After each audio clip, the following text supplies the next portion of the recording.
कहा आपने संदीप जी।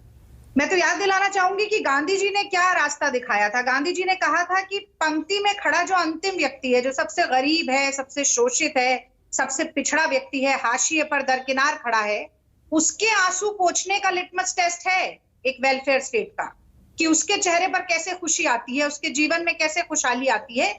ये काम है एक ऐसे देश का जो कि जन कल्याणकारी नीतियों में विश्वास रखता हो और जिसकी सरकार उसी रास्ते पर प्रशस्त होकर चलती हो।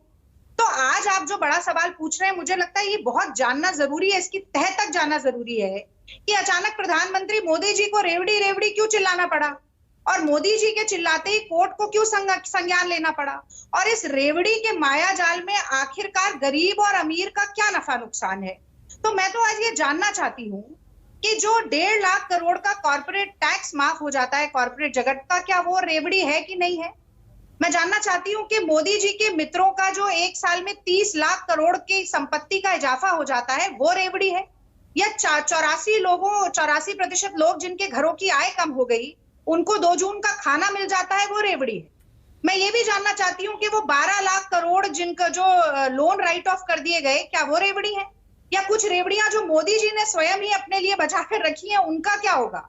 12 लाख की मेबैक कार, 12 लाख की मिल जाती है मेबैक, मैं भी खरीद लूंगा एक। 12 करोड़ की मेबैक 12 लाख में तो मैं खरीद लूंगा। दसियों लाख के सूट अपने ही नाम लिखे हुए, 8,500 करोड़ का प्लेन, 20,000 करोड़ का सेंट्रल विस्टा। आपने सही सवाल पूछा, ये सब कहां से आ रहा है। वो पिक्चर याद होगी आपको, जब वी मेट, उसमें करीना कपूर कहती है मुफ्त मुफ्त मुफ्त मुफ्त मुफ्त। मुफ्त कुछ नहीं होता, सब जनता की जेब से निकलता है और सरकार उसका इस्तेमाल करती है।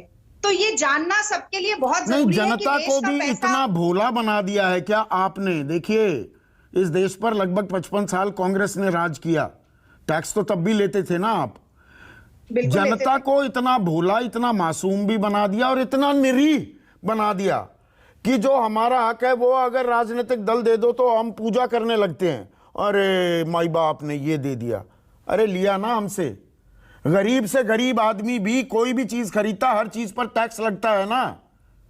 वो बड़े से बड़ा उद्योगपति हो, गरीब से गरीब आदमी हो, जीएसटी के दायरे में तो सबको उतना ही टैक्स देना पड़ता है, कोई अमीर अलग से नहीं दे रहा। नहीं, उसमें भी रेवड़ी का खेल है संदीप जी। हीरो के व्यापारी 1.5% टैक्स देंगे, लेकिन आम आदमी का जो दूध है, दही है, पनीर है, घर में रोजमर्रा की खाने की चीजें हैं, पैदा हो तो अस्पताल का बिस्तर और मरो तो अस्पताल का बिस्तर, सब पे 5% जीएसटी है। उसमें भी रेवड़ियां बढ़ रही हैं, लेकिन गरीब आदमी के मुंह पे निवाला आ जाता है तो जब उसे रेवड़ी कहा जाता है तो पीड़ा होती है, दुख होता है। आपने कांग्रेस पार्टी पर सवाल उठाया, तो मनमोहन सिंह जी की सरकार, जो यूपीए सरकार थी, 10 साल चली, सोनिया गांधी जी जिसकी चेयरपर्सन थी, उसने न सिर्फ 27 करोड़ लोगों को गरीबी रेखा से ऊपर लाने का काम किया, और मोदी जी ने उल्टा किया, 23 करोड़ लोग गरीबी रेखा के नीचे चले गए, बल्कि बहुत सारे ऐसे अधिकार, MNREGA, right to education, food security, ऐसे तमाम अधिकार देश की जनता को दिए, और अधिकार के रूप में दिए, जो आप कह रहे हैं ना, खैरात के रूप में नहीं दिए, एहसान के रूप में नहीं पर दिए। पैर तो उतने ही पसार सकते हैं जितनी चादर है आपकी।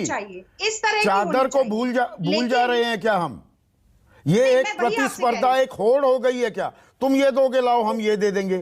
होड़ तो है, पर एक सवाल जो मुझे लगता है आज आपको जरूर पूछना चाहिए, वो ये है कि जो देश का पैसा है, देश की संपत्ति है, संपदा है, उसका संतुलित वितरण हो, गरीब का भी कल्याण हो, इंडस्ट्री भी बूस्ट हो और विकास की गतिविधियां भी हो, इसकी जिम्मेदारी किसकी है।